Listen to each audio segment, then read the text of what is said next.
Welcome to Tales from the Tap. My name is Frankie and this is my co-host, Stan the Man. We're excited to talk to you about what's happening in Magic the Gathering with a little bit of time after TMT, and we had the energy event. TMNT? TMNT. Yeah, did I say TNT? You said TMT, which kind of sounded a little weird. Oh, it made me think of like TNT, like the dynamite. Same. Yeah. That's what I thought my brain said, but yeah, I got all those letters. Mm-hmm. We also had the energy event this past weekend, which we did mid. Like my team did mid, but I always have so much fun playing at those. I know. Team events are really cool. Speaking of which, I was going to talk about it later, but I am most likely, barring an actual emergency, going to the next team event because I promised Ethan I'd go. And I was like, fine, I'd go, especially because we were trying to do team meet Ethan and Marty couldn't go to this team event because he was in China for, I think, a friend's wedding or something. So now that he's back home, we can start practicing for whenever they announce the formats, because I want to actually practice. Otherwise, yeah, the event was it was a pretty fun event. It looked like I was busy running Pokemon pre-release, so I didn't get to pay attention. But when I would tune into Discord, it looked like everybody was having fun. Excuse me. A lot of our friends seem to be doing relatively well. I think Jared's team with Julian, I want to say, got 13th. 13th. I was so sad. Yeah. So I was close. like, are you kidding me? Yeah, especially because they played against our buddy Eric's team in the final round, and they were like, you guys have way better breakers than us. So, like, even if we won, go for it.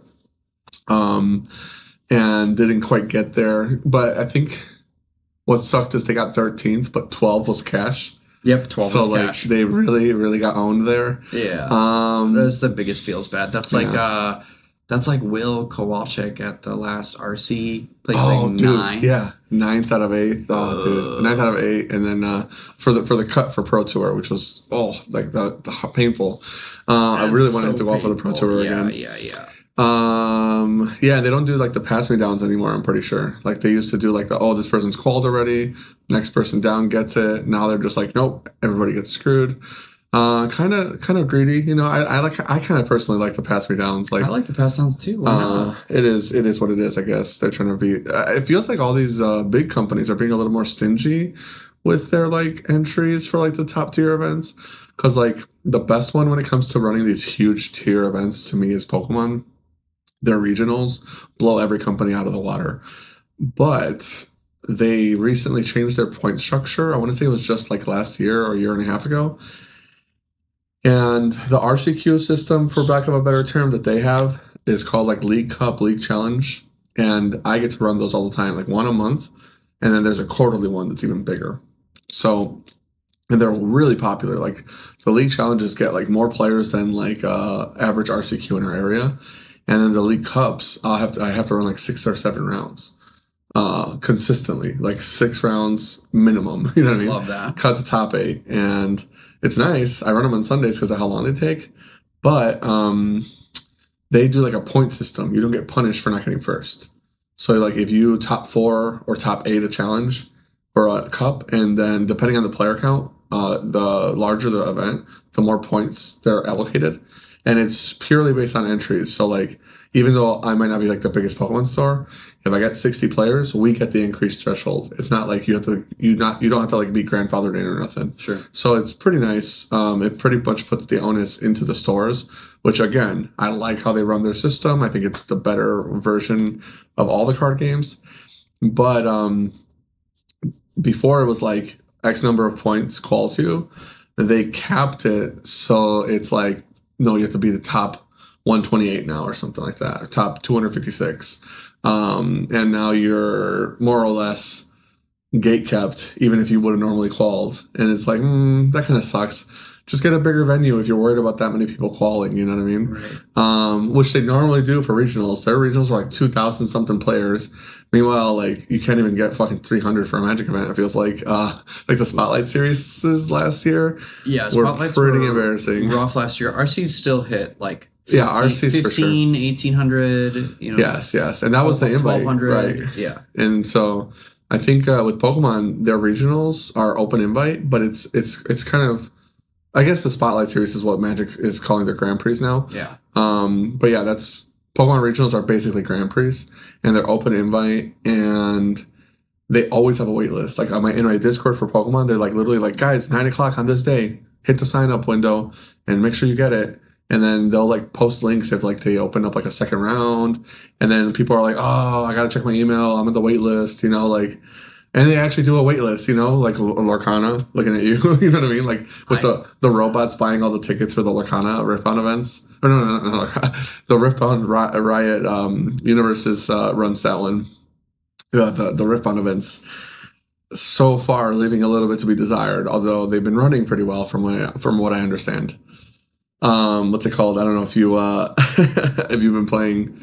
I know you've been super busy, so you haven't had a chance to play a lot of other games. Glad you got to go to the team event though. Dude, I'm so jealous.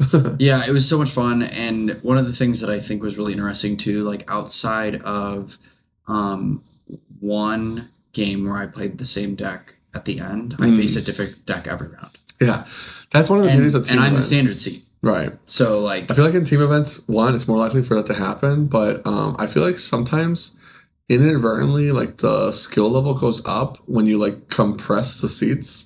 Sometimes it doesn't. Like you'll still get like a Mickey Mouse round. Yeah, but like you like the guy who I think it was like my 4th round. Like he was really not a very good Magic player, and like he was like, "Oh, you be our standard seed." Yeah, exactly. There's still some teams that get kind of stuck, but for like the higher level teams, especially if you're like in the winner bracket, it feels like they really do go out of their way to be like, oh, this guy's like a beast on Modern, and we got him on the Modern seat. Oh, we actually found a guy that still plays Legacy and goes to like Eternal Weekend and really consistently grinds the format. Oh, we got a guy in Standard that just slams Standard challenges weekly. You know what I mean? Like, those teams, I feel like the power level goes up a bit. Like something like a George Jabor playing with like Garrick and one of the other flex slot guys, you know, that team always top 8s, right? Like, right. And so it is pretty cool. But at the same time, every format feels pretty reasonable. So like, I'm kind of happy with it. Standard feels pretty good. Reasonably good, you know what I mean? Because we had a lot of complaints whether or not you agree with them in the last year and a half, especially if you don't like bans. And then Modern, it's like a coin flip whether or not the format's going to be good. I feel like Modern is such like a Russian roulette format where it's like one small change is the domino for catastrophe or like the most beautiful flourishing format of all time, and then Legacy is just luck of the draw as well because they don't really take care of that format. There's realistically only like one person that manages bans for it, and WotC definitely doesn't show any love to Legacy. So the fact that all 3 formats right now are good, all 3, because rest in peace Pioneer. It was just funny actually. I was talking about it on a Discord call. I think Pioneer would actually be the worst of the 4 right now, strictly because it hasn't had a major Pro Tour or Spotlight Series or anything. And as a result, like the format is kind of rough. Like I think the next, if they start showing Pioneer some love, I keep saying it, but like if there's a Pro Tour for Pioneer, there's going to be 6 bans. Like they've got to get some cards out of that format that people just, I don't think have realized how broken they are because you're not seeing them in like Mangoose Hand or like somebody at the top level like showing you how broken the deck can be. It's gonna get even worse too with this year. Like what, we got like 4 more sets. Well, yeah, and I feel like there are so many cards that like come into a format that just so wildly shape it. Like I guess I wasn't expecting Lorwyn to have as much impact as it did. I know that we talked about like we thought that it would be a high impact format, but like it kind of has repeated what we've been seeing with Magic cards about being like, oh, Quantum Riddlers and now Badger Mocobs, and guess what? Deceit and Wistfulness. Like every card in a similar vein is like, oh, this is now a 4 of in this deck, and there's 4 of this one in this deck. And also, they're like beautiful cube cards. Vibrance. I've been playing Vintage Cube a lot recently this last week, especially because we have the guys at Cube Weekly at the store. They are some beautiful, beautiful like cards coming into Standard that are just amazing for Cube. Turtles too. Like Turtles, people were like, oh, it's not going to have a lot of impact. It's like, I think like 7 or 8 of the cards are seeing play right now. Yeah. So with that in mind, I couldn't believe it. I thought it was so funny. So Julian and Jared's team, Matt was the modern seed. Yeah. And like really good team. Yeah. For those of you that don't know, Matt is like our modern Yawgmoth king. Like, he's definitely like creature combo deck dude. Yep. He plays like Cradle Control. Used to play Elves in Legacy. It was Yawgmoth for a while, then it was Samwise forever, and now it's back he's to played like Kitchen Finks combo, Murder's Death Cap or whatever, Red Cap, like that kind of stuff. He's played Heliod combo, like it's creature combo all the time. Like Green Sun Zenith is the Matt Bailey card. Yeah, so I walked over, like we finished a round like really quickly, and we won. And I walked over to their table to watch, and it was down to Matt's seat. Julian won, Jared had lost, and he has a Leonardo, I think the one that like gains life. Yeah. I'm not kidding, it had like 14 counters on it because he had 2 Judger's Insights. Yeah, and I was like, what am I watching? What am I watching with this Leonardo in Yawgmoth? It's beautiful. I love it. It was like, I was like, that's deck. And he's like, it's making the deck. And I was like, it is. Yeah. Wow. So you'd be surprised. He is a chef. As when you came into the store right now, I was playing the Vintage Cube with the mono blue deck, and that, what is it called? The equipment, the job select equipment from Final Fantasy. Oh, the random ass sphere? Planetary, whatever the heck. Like the card where like you cast 9 creature spells and the guy gets bigger. Yep. And like random ass fucking like shitter equipment. You're like, what is this? And I'm over here Hull Breacher looping Time Twisters because I had every Wheel of Fortune effect, not Wheel of Fortune, Time Twister effect in the format in my deck. Yeah. So I was almost guaranteed to like hit if I Time Twistered, especially because like even if I didn't, I was getting all these treasures to like ponder or whatever to dig for it, and so I cast like 30 Storm in one turn, and I was like, well, I'm not hitting the Brain Freeze. I might as well just attack with this 2020 I just made, I guess, in one single turn. Yeah. But I don't know, it's kind of refreshing. For me, I love seeing like, especially like decks that were struggling or decks that were like previously doing something else. Maybe they slightly adapt their strategy to include a new card. I live for that stuff. A good example of that is creativity in Modern has been kind of a meme, but they are trying Ralph and Mikey. I don't know if you're familiar with that card, because I've even seen it in Legacy too, but in like some of like the reanimator strategies. I think I was watching Jared play, and he might have been playing it in his deck, or his opponent was. But Ralph and Mikey is a 7-drop. So it's like one of those big, meaty boys. Trample Haste 7/7, so it's huge. And it says when it attacks, you basically get to creativity again, but you're flipping a guy, a tapped and attacking. So if you get Ralph and Mikey off of like a creativity, you basically did like the double creativity turn if you hit like an Atrexa or whatever after that. And you're attacking for like a huge, it might even be lethal. You know what I mean? So it's pretty cool. That's awesome. And that's just like one of them, because now Underworld Breach deck is back. We'll get into it later in the show, because I think that's one of the real decks you're going to have to face in the Modern season, as the people start figuring out how to tune the deck up. But Underworld Breach banned. However, the grinding Tamio Emery deck making a comeback with Goblin Engineer using Sewer Valence camera or drone or whatever, and which was already getting played in Legacy in Painter Servant, which is like insane. That card, the fact that it's on play and leave is so cracked. Like they didn't have to do that, but it's really nice. Like it's really nice. For those that don't know, Surveillance camera or whatever it is from Turtles is a 1 blue artifact.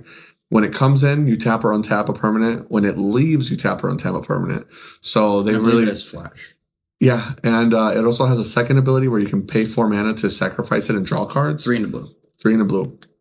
And the thing that's really busted about it is that like they basically looked at like Echo Spring during like KCI and like we can make this better.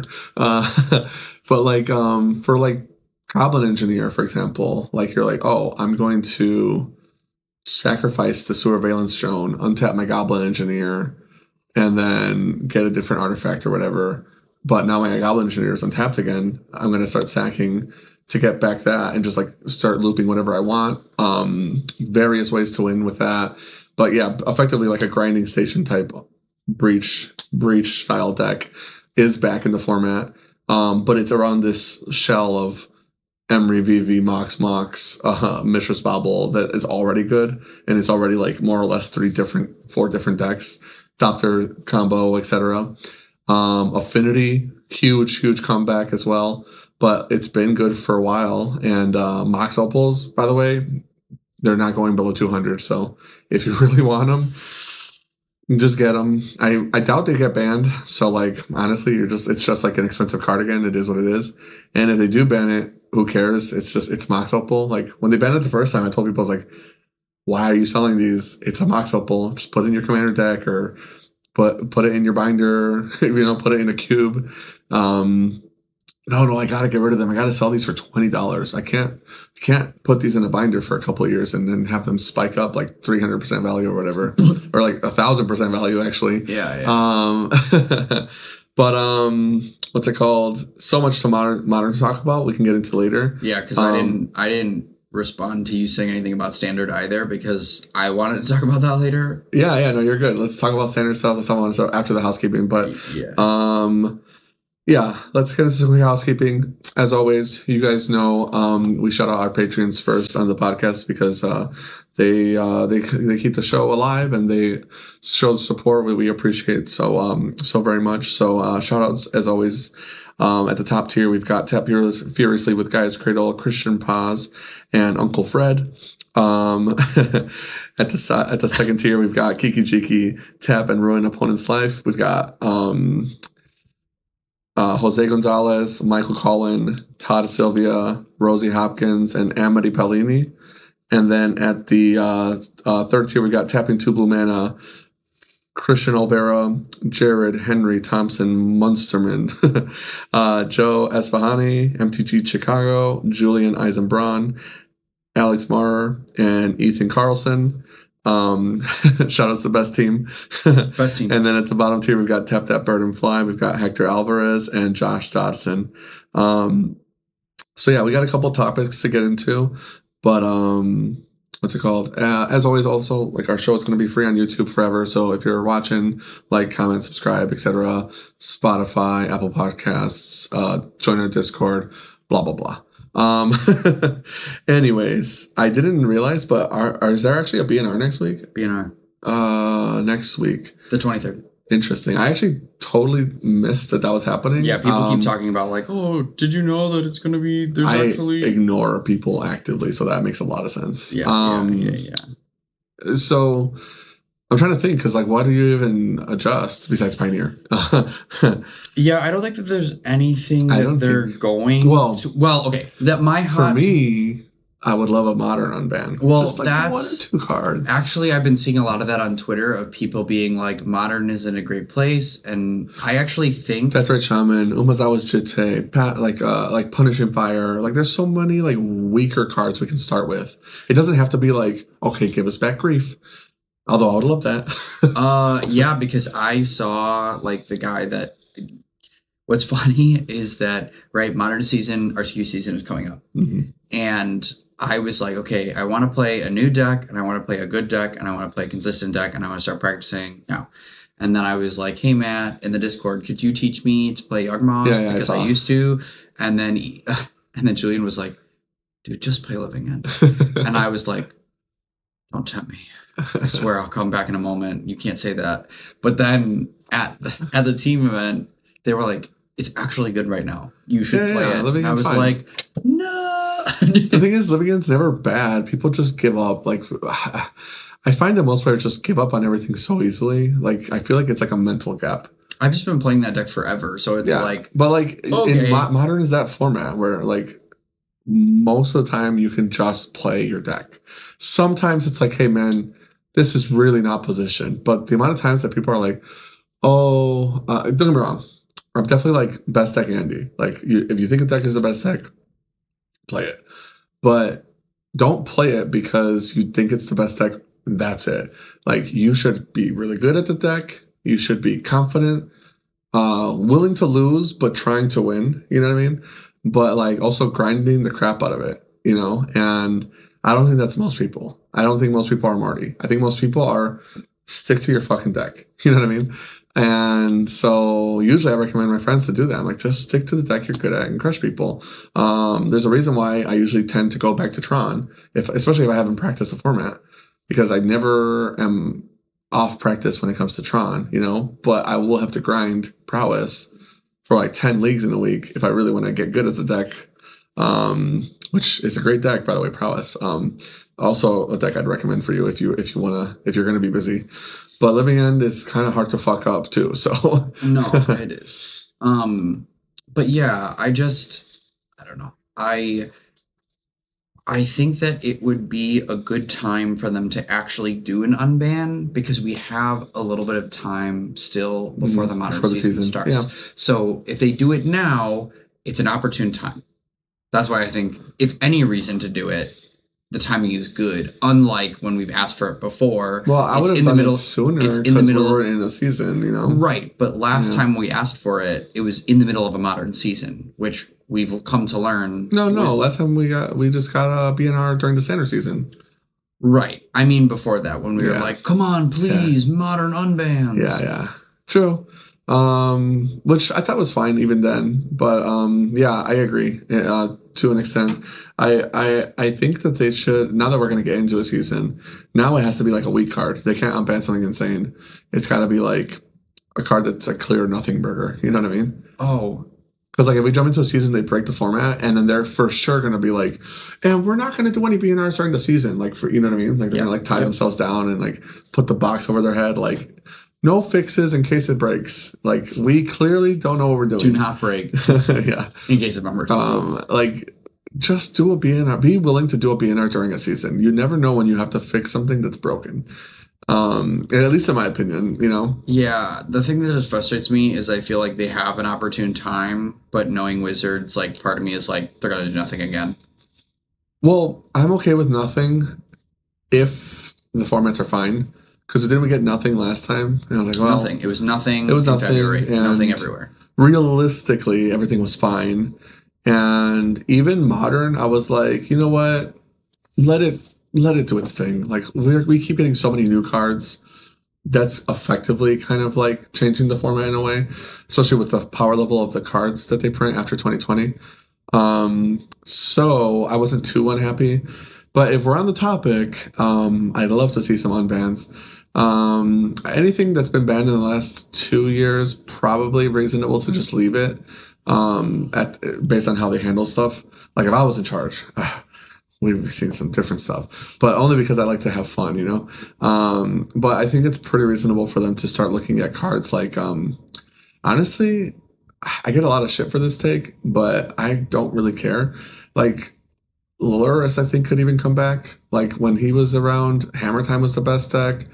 Maybe some kind of Hammer deck is crazy again with Luris back, but like Hammer Time is in the dirt right now. Exactly. Like I'm trying to think of what people are afraid of. It's not even on life support. With Luris. Like Jund Saga, like what are we afraid of?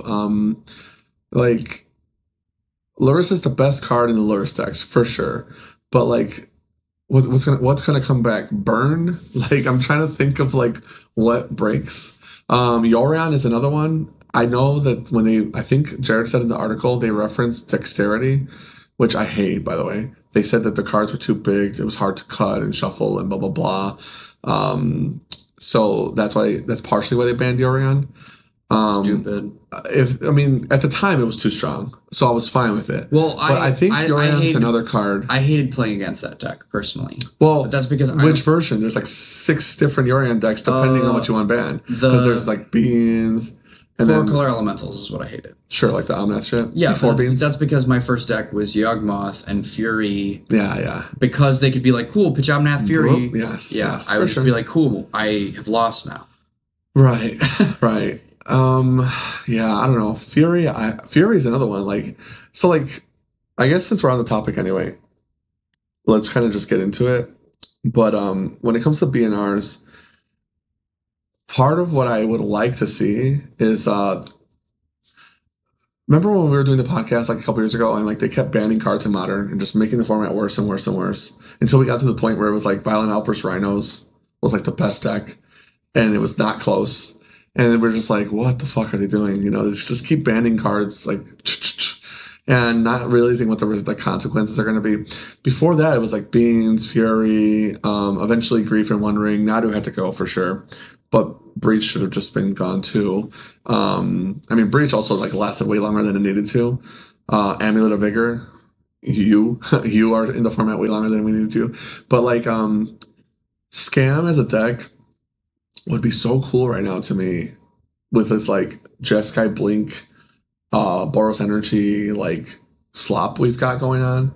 You know, because like those decks go head to head. Cool, that's awesome Magic. But I'd love to see Scam in that triangle, you know, like, oh, I ripped your hand apart. And then bro goes, Riddler, you know what I mean? Like, I think that'd be some fun Magic, some interesting Magic. Maybe I'm wrong. Tell me why I'm wrong if you think so. But well, I'd love Grief back for Living End. I felt like Grief was Grief and fine card for Goryo's Vengeance would get some love too, which I wouldn't hate personally. I also think it's just I'm not a really I don't really care that much about combo decks. I notice a lot of the people that give me the most shit about Grief are combo players. I just don't really care about the combo deck, and especially in Modern. Like in Modern, the combo decks are so boring anyway. If you really want a combo, just play Storm. You know, like it's just free. Storm is really popular right now. Yeah, it's good again. I think it's like second most played deck right now. Really good. Still doing Storm scale stuff in the sideboard, which is fucking awesome. Boros Energy, even though it's kind of like boring only because of how long it's been the same deck, they're playing like Legend of Roku now in the sideboard. It's like a 2-of, which is really, really cool tech. Base. What's it called? I was looking at some of the deck lists. Eldrazi is some of the lists are up to like 6 talismans now. I guess they really, really want to like turn to a talisman with a Ugin's Labyrinth, you know what I mean? Okay. The math must be there that like a Labyrinth into a talisman on turn 1 is like, you know what I mean? It must be that because like you're basically soul ringing on turn 1 at that point, and you get your mana fixing. But I'd have to play the new lists to know for sure. But they're also playing Extinguisher Battlefield, Extinguisher Battleship in the sideboard, which I'm pretty sure is like ETB, destroy a permanent, and then do 4 damage to each creature. So like kind of perfect for Tron. You know what I mean? And so I really want to try that. Okay, chef. All right, chef. yeah, exactly. Affinity is doing. It seems like Affinity is moving more and more to the weapons manufacturing build. Especially as a lot of these newer cards are entering the format. I saw people were bringing back Closet Gix for like the Sack Engine as well as Arcman Ravager, and then Krang, that new Turtles card. I'm pretty sure is getting some love, which is like he's like another. What do you call him? Kappa. He's like another Kappa. Yeah. And then Ravenous Robots is also getting some love, like the sicko draft card. So what's so funny to me is that our buddy Jose, who is one of our patrons, we played against his team. You know what's funny is every time he's at an event, people are like, "Dude, I saw the Tales from the Top Play at the event." I'm like, "I know it was Jose for sure." Yeah, like, it's always Jose. It's always Jose. And Jose at the last, and I should have known this, at the last RC did really well. He did do really well on Affinity. Yeah. That was the one that I did. So proud. I did dog at. I like played prowess. That was one, yeah. And I ran into. I was like, all right, I just don't want to play against Gorios. Plays into like Gorios or Blink every round. Yeah. And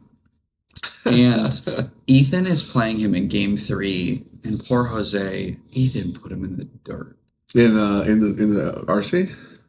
No, the team event. Oh, the team event. Yeah. So, what was Ethan doing? So Ethan was the Modern seat, and Jose was playing. Oh, I'm thinking of a different team. And Jose is playing Affinity. Yeah, Ethan was playing Jeskai Blink. Jeskai, yeah. So So he went to go shoot, what's the one that makes the Thopters? Like you warp it. Oh, Pinnacle Emissary. Yeah. He Pinnacle Emissaries on one. Phenomenal card. Goes to cast the next spell, and Ethan solitudes it. Yeah. Yep. Then like he plays land pass. Whatever Jose played next, countered it. Which kept him off of Mox mana. Yeah. Then he plays another land, passes. He plays like a Shadow Spear, and in response, Ethan kills like Galvanic Discharges, the 1/1. Yeah. Which then still keeps him off of Mox mana. Right. And then like he's holding 2 Riddlers and like another card. So he like plays land, holds up more interaction, and then it's just like, and it was like pretty much 3 or 4 turns in a row of like Jose trying to do something after like he's already lost a lot from not having Pinnacle. Yes. And just Ethan being like, gone. Kill. I was like, oh, this poor man. Yeah, definitely it's not a favorable matchup. Even with like Metallic Rebuke and stuff, that's a rough matchup. Well, it's either you have to pray that they don't have the Solitude for the Pinnacle. Because if turn 1 at least. If they don't, the and whole you're on deck the play, is like you're like built to kill you. And that's on game 1, and game 2 and 3 they have Wrath of the Skies. It's really bad. Like honestly the only way to win that matchup is to get like a really fast Kappa, because the Ward 4 is like basically unkillable for most decks. Unkillable. And then Wrath of the Skies for 8 like 100, or 6 plus 2 is impossible. But yeah, that's crazy. I would definitely watch out for. Okay, so if you're gonna be playing modern season RCQs, obviously Energy, Ruby Storm's gonna be there, Tron's gonna be there, Jeskai Blink's gonna be there, Affinity is gonna be there and be scary. Domain Zoo still running around, still a strong deck. Ethan. I would respect it, even though it's probably one of the weaker decks that we've mentioned. Amulet Titan is just gonna be around. Your graveyard hate against them is better than it appears, but otherwise, like you either have a great matchup for them or a terrible matchup, and it is what it is. Just ban Amulet already. Is it Prowess is still running around. Great choice for newer returning players, or if you're feeling rusty on Modern and you don't want to just play whatever you've been playing. Is it Prowess? Solid choice. Goryo's Vengeance, another solid choice. I would say Goryo's is for the players that want to play a fun interactive deck but don't want to play Jeskai Blink or Boros Energy. Probably Goryo's is the best one to fall back on. It's got a lot of interaction. It's got a lot of nuance. Psychic Frog is a really fun card to play with. I'm a sucker for a Trexa. But it's definitely got weaknesses. And also playing graveyard decks in Modern feels kind of rough. Only because everybody kind of like freely hates on the graveyard, nowadays. And almost everybody plays out of the graveyard in some way or another. Even the decks that are like as anti-graveyard as possible. Like Boros Energy has Flage, stuff like that. Belcher's still running around in the format. So be respectful of that as well until they give us back grief. I already mentioned the Ralph and Mikey stuff. I already mentioned the new Grinding Station deck. I think that's also going to be a one to watch out for. The new Grinding Station deck is probably one of the most real of the new decks that are popping up. Oh my gosh, the next Energy team event with whatever is Modern, it's going to be like half the room is on that deck. No, definitely not.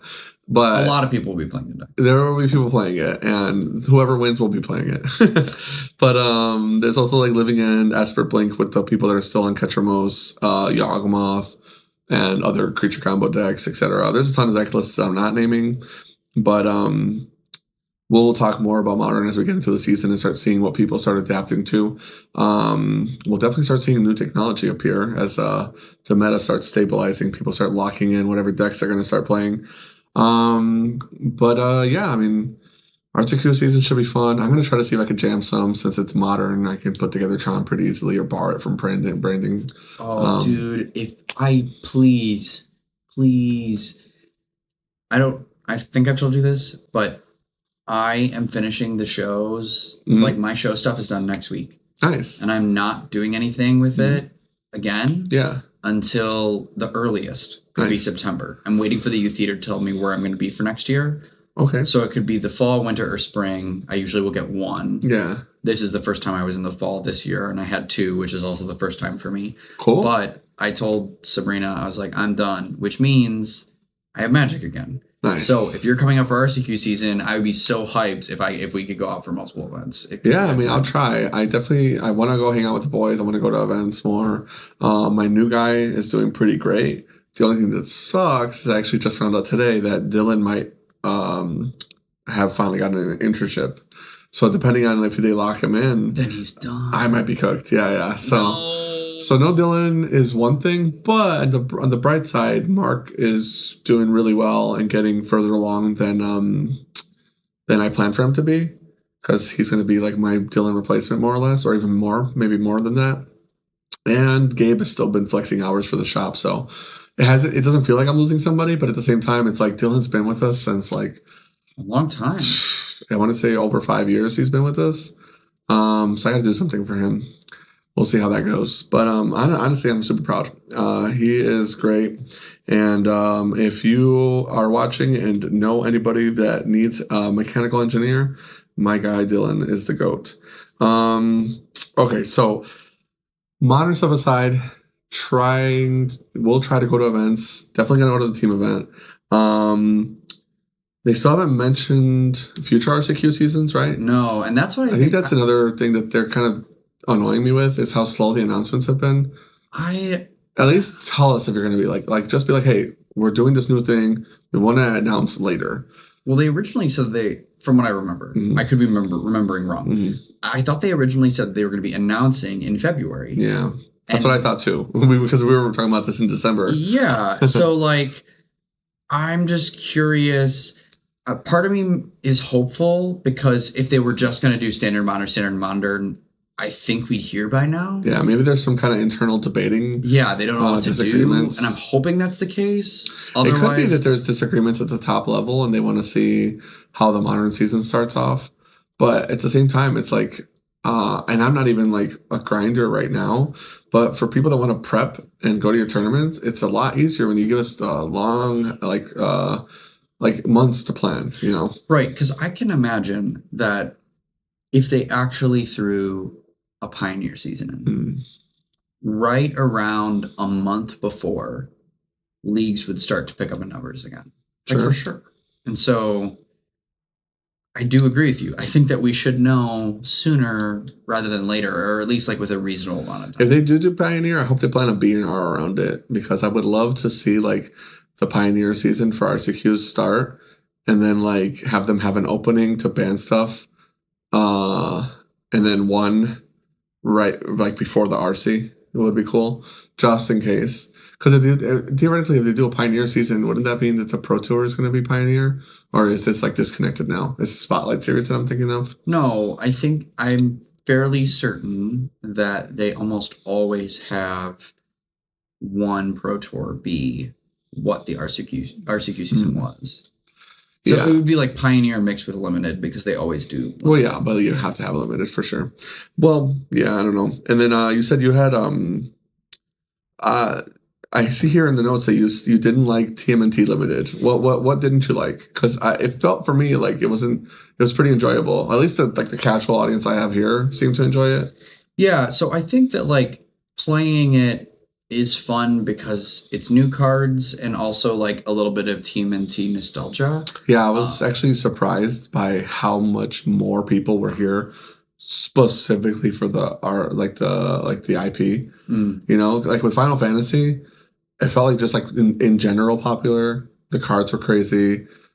The value was there. You know, people were ripping money. There's not as much money in Ninja Turtles as there was in Final Fantasy, right? Sure. And the chocobos, like the numbered cards, blah, blah, blah. But also, like, Final Fantasy just had simps across the board, right? So, like, you could be a fan of just one of the games and want to buy Final Fantasy.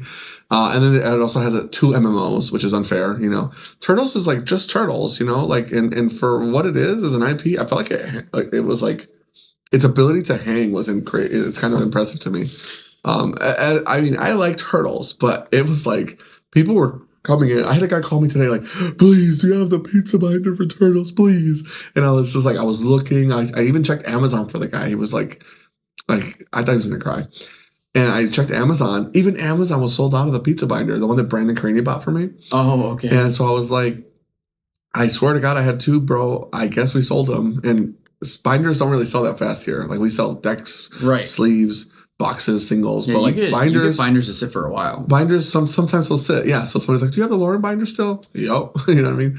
Yeah, I don't know. But yeah, so to your point about that, for sure, the casual audience seemed to enjoy just turtling. Yeah. I think one of the things that's hard about it, especially for Universes Beyond and compared to what was happening last year, and like specifically in recent memory, Avatar: The Last Airbender brought us new mechanics that not only were new, but they were good. And part of like the puzzle of Limited is being like, okay, there are these new mechanics in front of me. What's good? What's not? And outside of mutagen tokens, which is really very similar to Explore and Clues and etc. Right. There are no new mechanics in this set. It's all recycled mechanics of previous years, besides Sneak, but Sneak's ninjutsu. Right. So it's like, it's pretty much, I think that it's kind of core set coded. Yes, I think that the Limited community is disappointed in the sense of like the puzzle of figuring out like what's good in the format isn't. It just got solved a lot faster because there's nothing. Yeah, there was no Millennium Puzzle. Like there was no. You're unlocking the hidden deck. It was like, hey, this is for the casuals. Yeah, for sure. Yeah, and on top of that, because it's a Prince format where like you do have some really crazy rares out there. There was never like sometimes one of the fun challenges of the draft is going, oh man, there's this rare in the pack, but actually this uncommon is busted. I think it's better than the rare. Not really getting a lot of that either. Is that what that means? Prince format? The rares are better? Yes. Prince format is rares being better. Popper format is understood. Is like it's high synergy. Yeah. I had heard the term before, but I'll be honest, I was like yeah, Prince format means like it's bomb heavy. Okay, that makes sense. Honestly, true. Like, especially because it's pick 2 by design. Well, and I just hate pick 2 draft. Yeah, the only thing I like about it is like if you get stuck with a 4-man squad, the pick 2 drafts are actually kind of fire. Sure, but I agree. When we do with 8, we don't pick 2 because pick 2. I heard someone say this online this week that pick 2 feels like almost like Jumpstart, like closer to Jumpstart than it is draft. Someone else said it was like closer to Hearthstone than it is to like playing Magic. Just because, I mean, from my experience in pick 2, is that one person or two of the pick 2s have really clear lanes that they should be in. And then the other 2 people are fighting between what's remaining. Yeah. So it's like, oh, like when I did the pick 2 draft for the RCQ and I'm in the top 8 draft with Alex, like, and we're in pods of 4. Yeah. He was clearly the red-green player.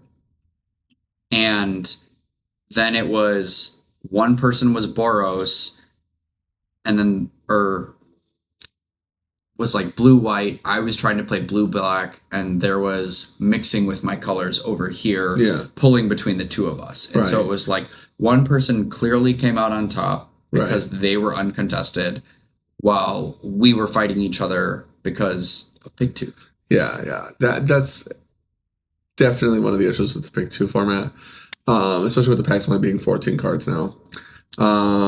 It feels like pick 2 definitely is way better at the casual level. Like when you're at the high level, like I almost wouldn't even want to do pick 2 competitively. You know what I mean? I would almost wish they would be like, hey, Comp Boreal, no pick 2s. That shit's for the birds. You know? I agree. Because like at the casual level, that kind of stuff doesn't really happen. No. It's like people aren't thinking on that level of like, oh, dude, I'm definitely like picking this because of this and this and this, and that guy's going to do this. Like Jimmy shows up and he's just like, boop, boop. You know what I mean? Like, Literally, like if you're drafting here at FNM, you're chilling. You're like, hey, can I pay for this Gatorade later?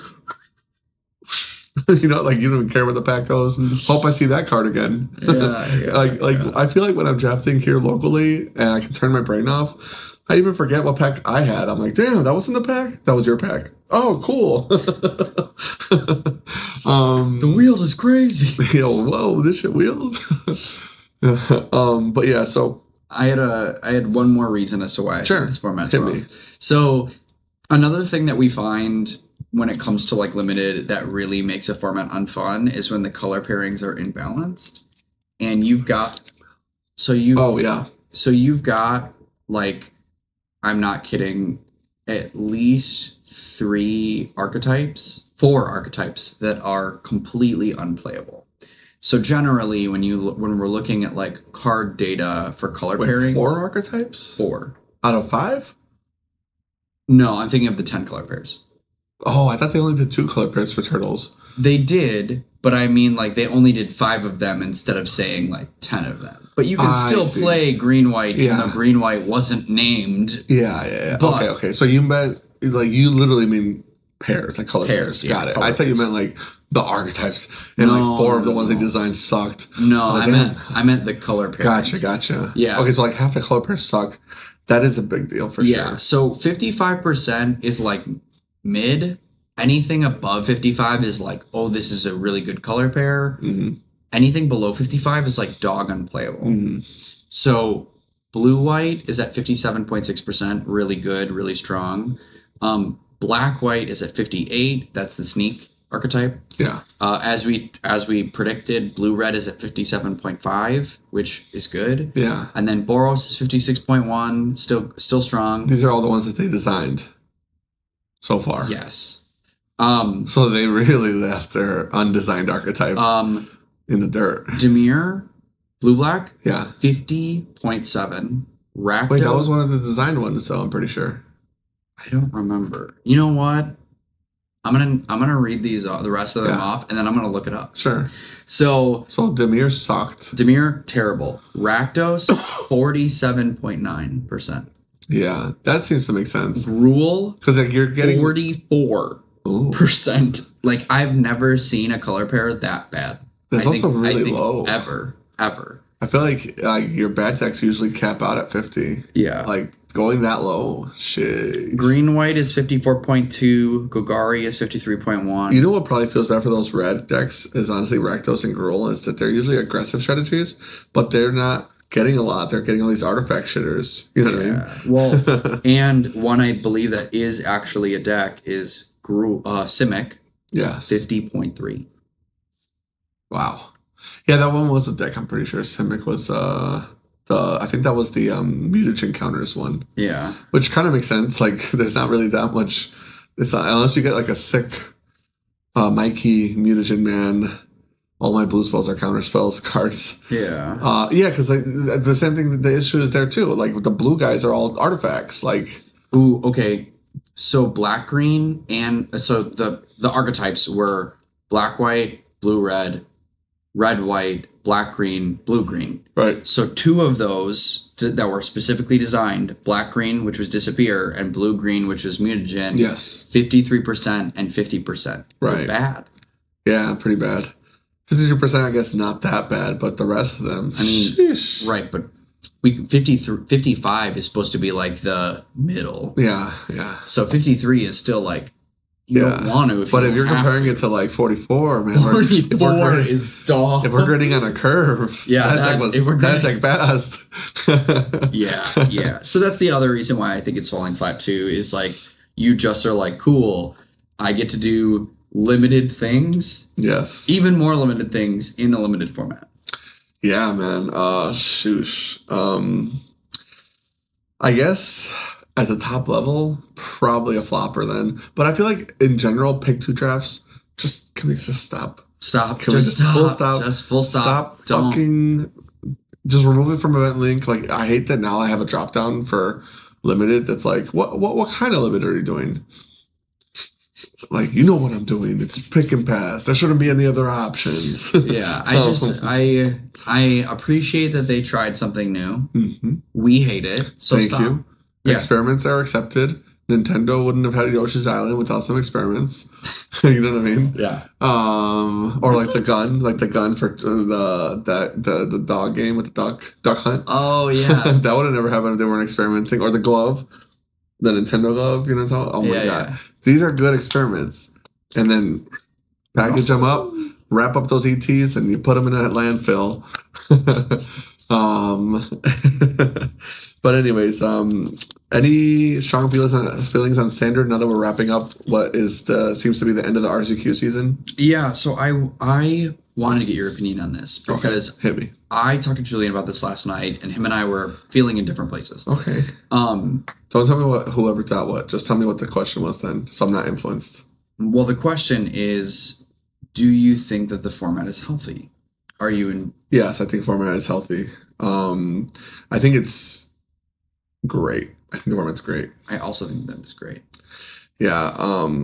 I don't see what the issue would be for standard for me. If anything, standard is so similar to old school modern now more than ever. I don't really get what people want. Because like one of the things I used to hear a lot was that like I miss the old modern, the new modern sucks, the Modern Horizons 3 shit's I miss the old modern, I miss the old Kanye, you know what I mean? And it was like, okay, well they basically did the best they could do because modern was never going to go backwards, you know? They'd have to ban 100 cards. Yeah. But they gave you that gameplay and replaced shit tier standard gameplay as a result. I agree with that. Here is where we differed. Like, part of this could be because I'm playing Is It Prowess specifically, and I like it. I like the Is It Prowess list because it feels like an aggro deck that with a mid range plan. Sure. Like, oh, if I get all my creatures killed, cool. I'm looping Boomerang Basics with my Storm Chaser's talent to be like, you could pretty much buy it back, cast it on the thing, pick it up, play it again. Rebuy back Boomerang Basics and keep drawing all the cards. Izzet decks have a lot of good shells to play with, depending on which version you want to go through. Yeah, so I feel like I've got... And most of the standard bans are Izzet cards right now, I'm pretty sure. Yeah, so which I think is funny. That I think is a downside of the format, is that like Izzet hasn't stopped in like a year and a half.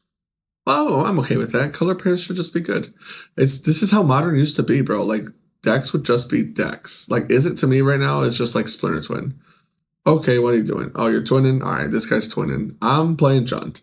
Or I'm playing Merfolk or whatever. And like the decks are all kind of just like doing their thing. It's almost even like old school Magic where like you've even got like White Weenies making a comeback with these like Azorius tap out decks. Mono Black, I feel like is going to start being a thing.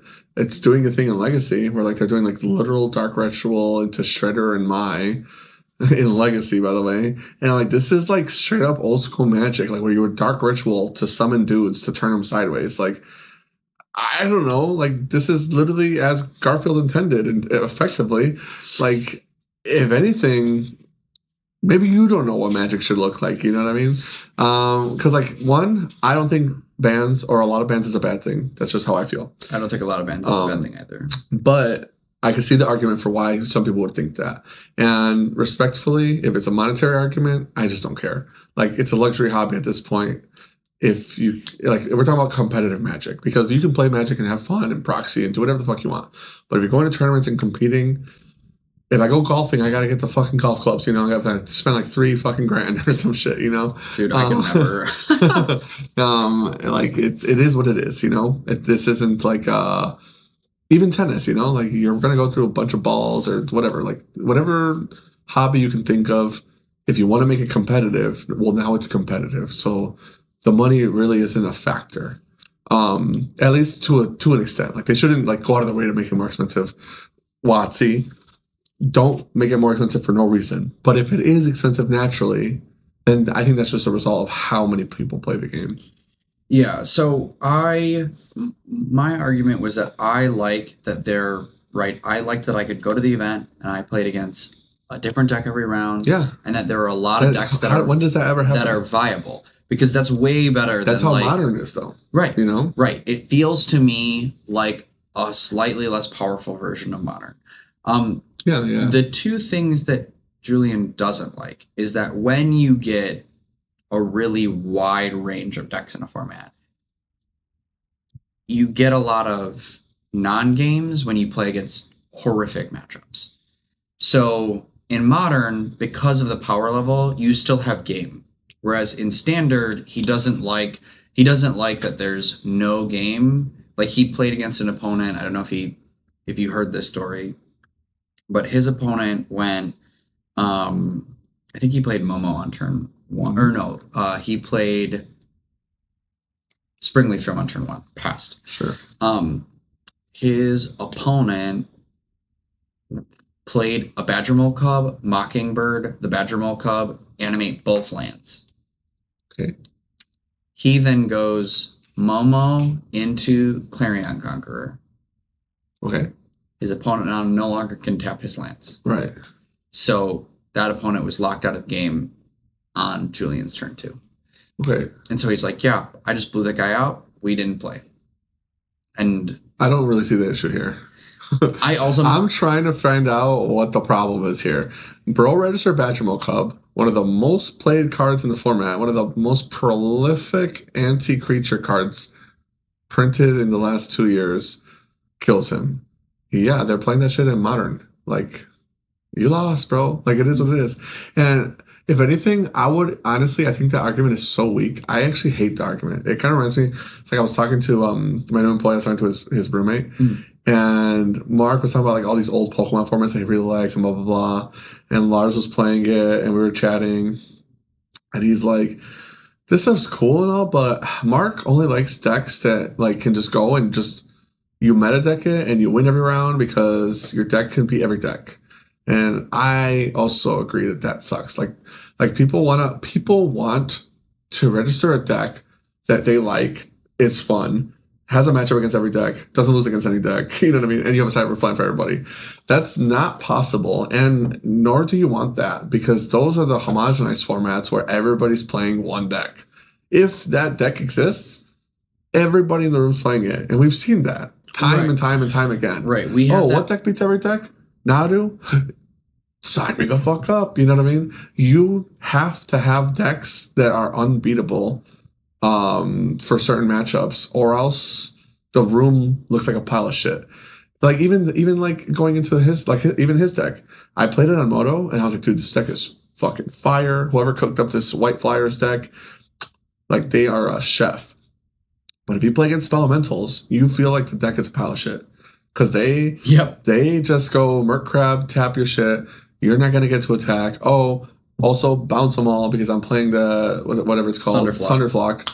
Boom. And you're like, oh, what does my deck even do, right? And that's like a really popular deck. I think that's what Greg Meyer was playing at the team event, you know? Yeah, that was the R1 group of buddies that just got crushed. I think they went 0-3-1 and lost. Right. But if you're playing Badgermole Cubs or like white or green Landfall, which is like one of the more popular decks, yeah, you're probably going to beat the fucking crap out of them. And they should know that your deck exists and either have a cyber plan or go, you know, if I get the draw, I get the draw.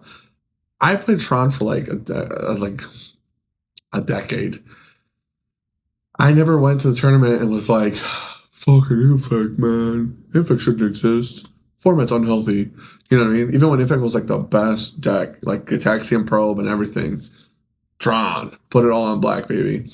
Bad matchups is just bad matchups. I don't know. I think that's just part of the game.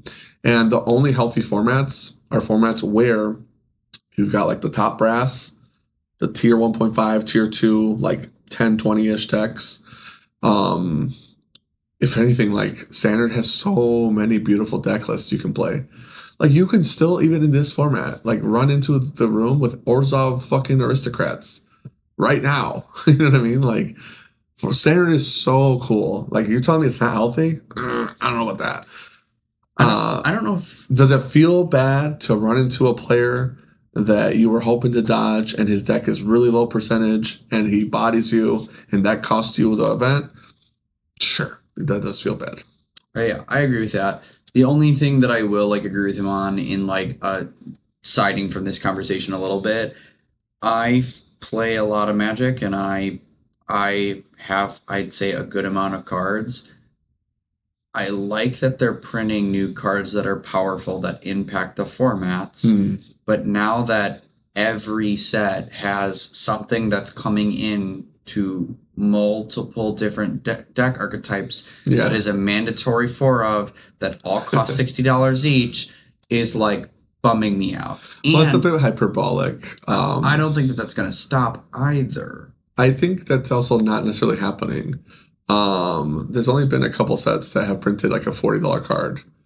You're like saying every set's got multiple 4 ofs that are like $50. No, it's like there's one card in each set.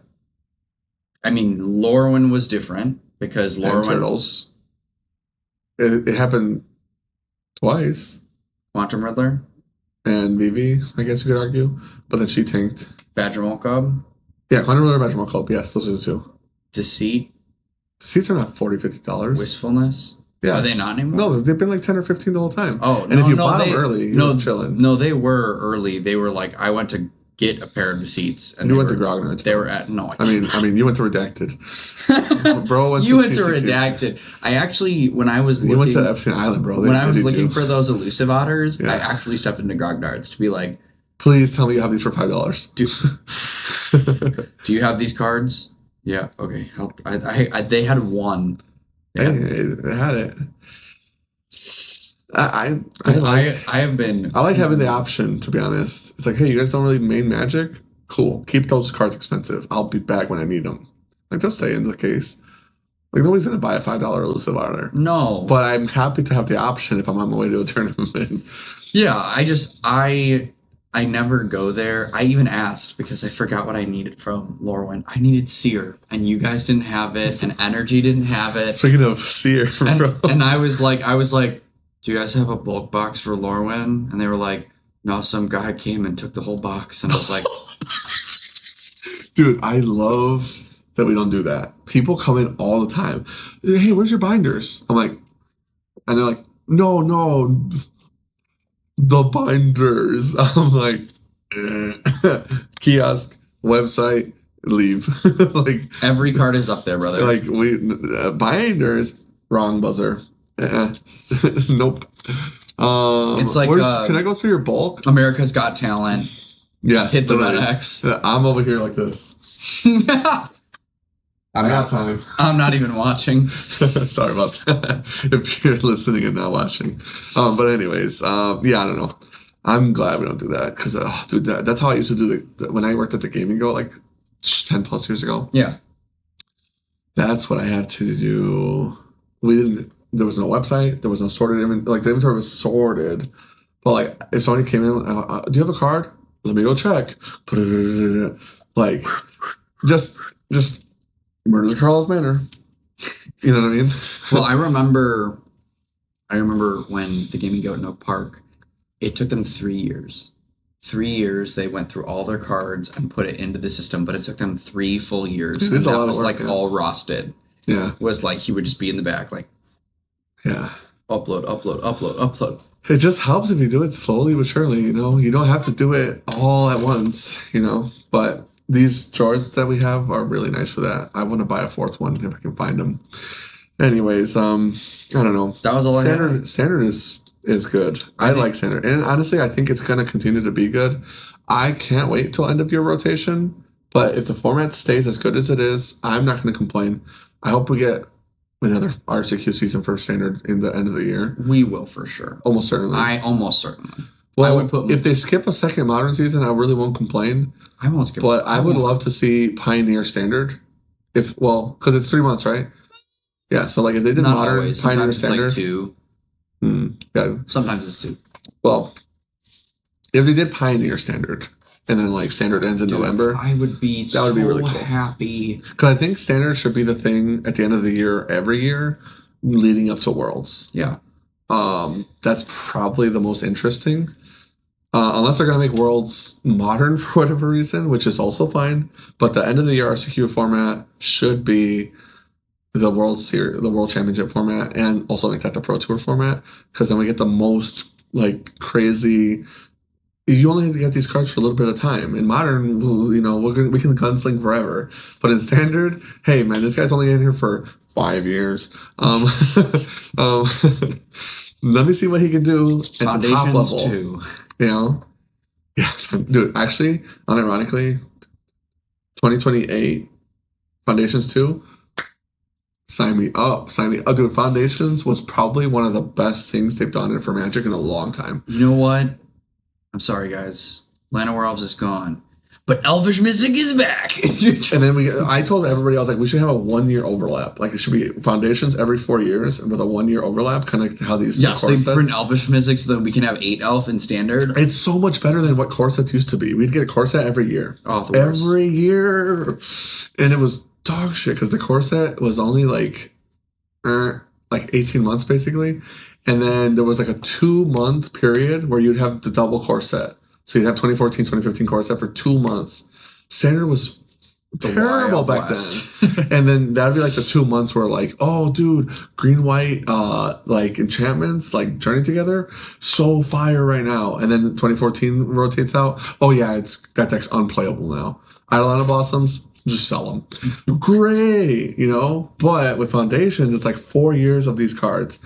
1 whole year, double overlap of like 800 card like core set cards. Like for sure we got Disdainful Stroke.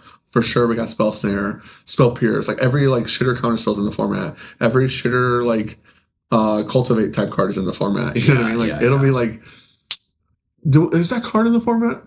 Yeah, it's legal.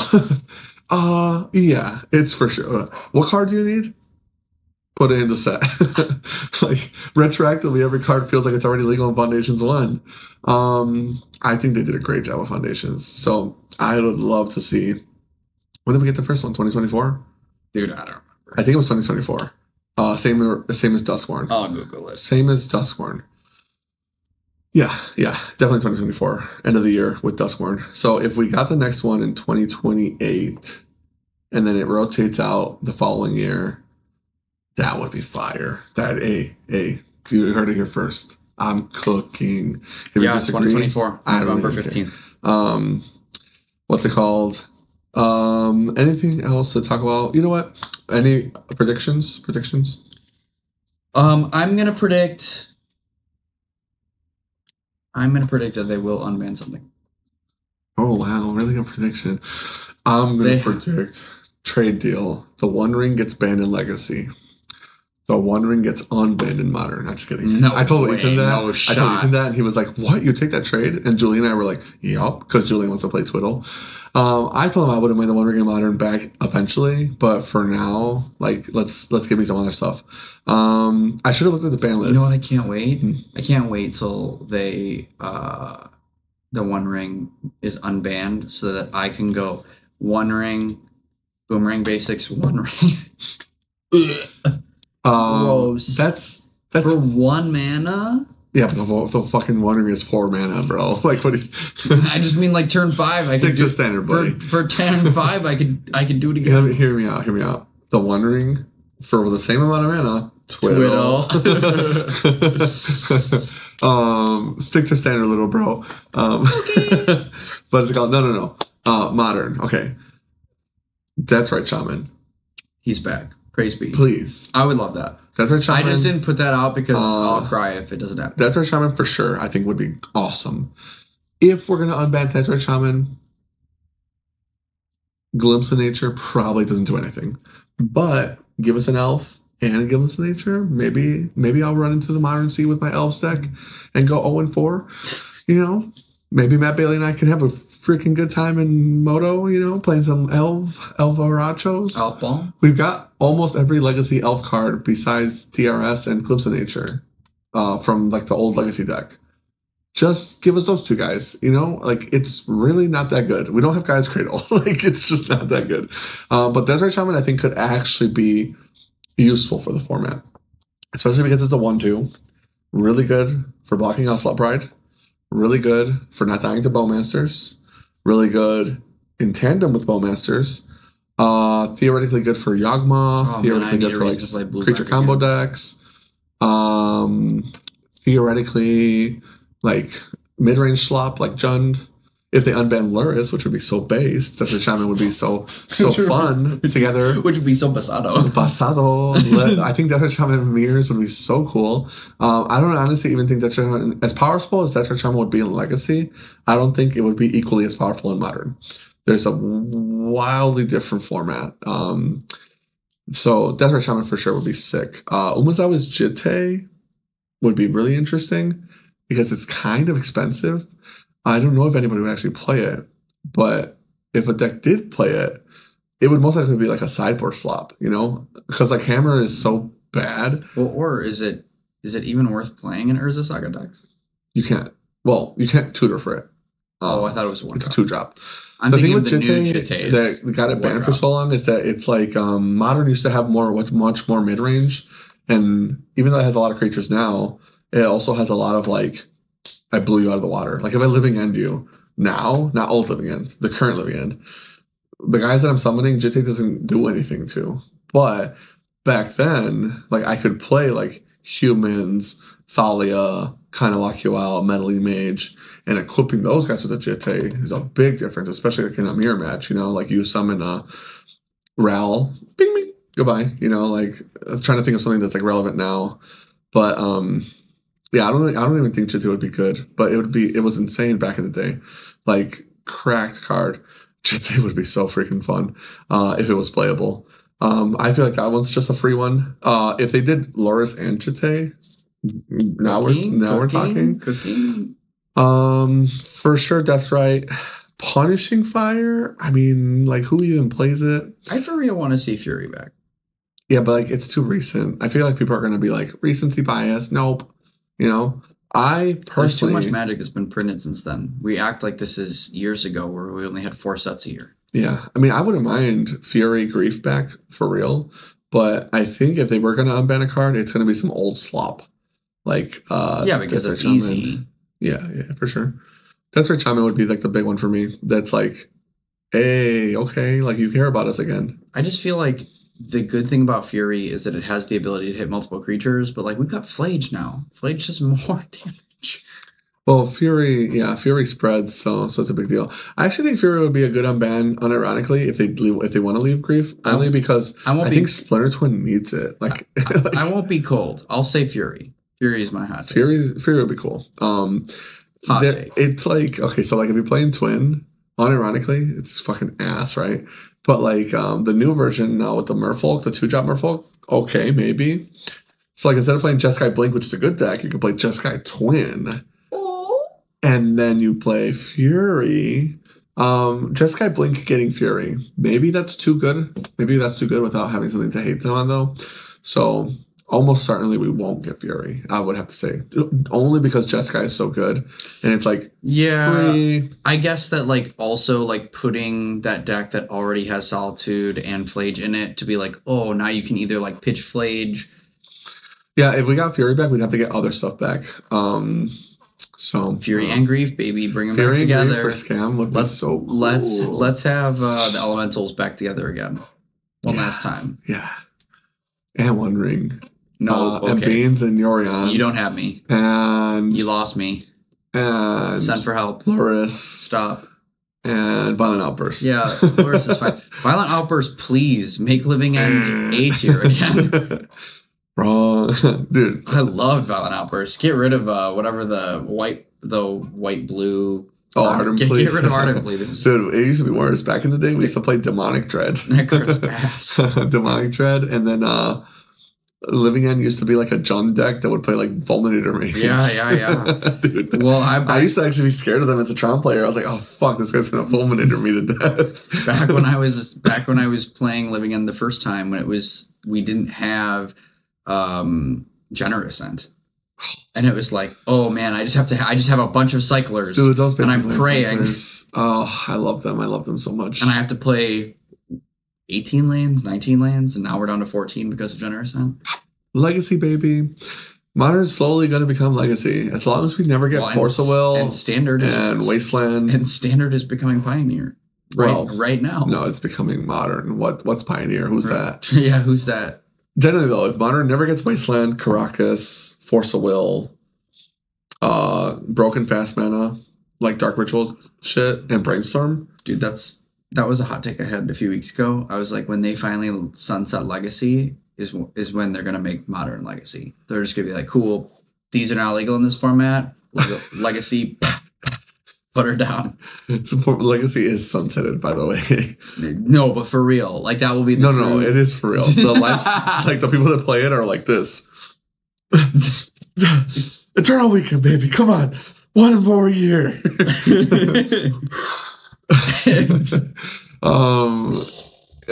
I would I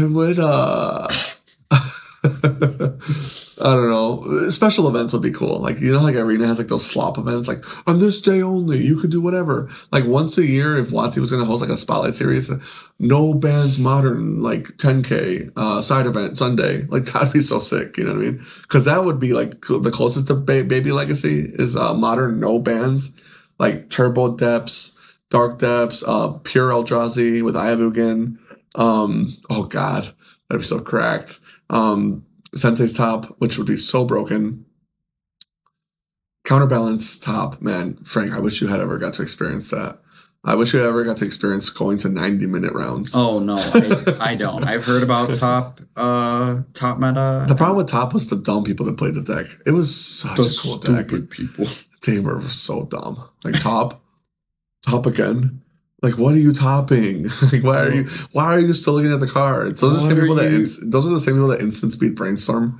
Like on your instant Brainstorm, I'm like, what are you doing, bro? Just pick the cards up. Come on, it's like that guy that when I wastelanded him, he Veil and Summered. I felt so bad for him. I was like, hey buddy, scoop these up. Let's go to the next round. Yeah, stop it. Cut it out. Give the guy back the Legacy deck.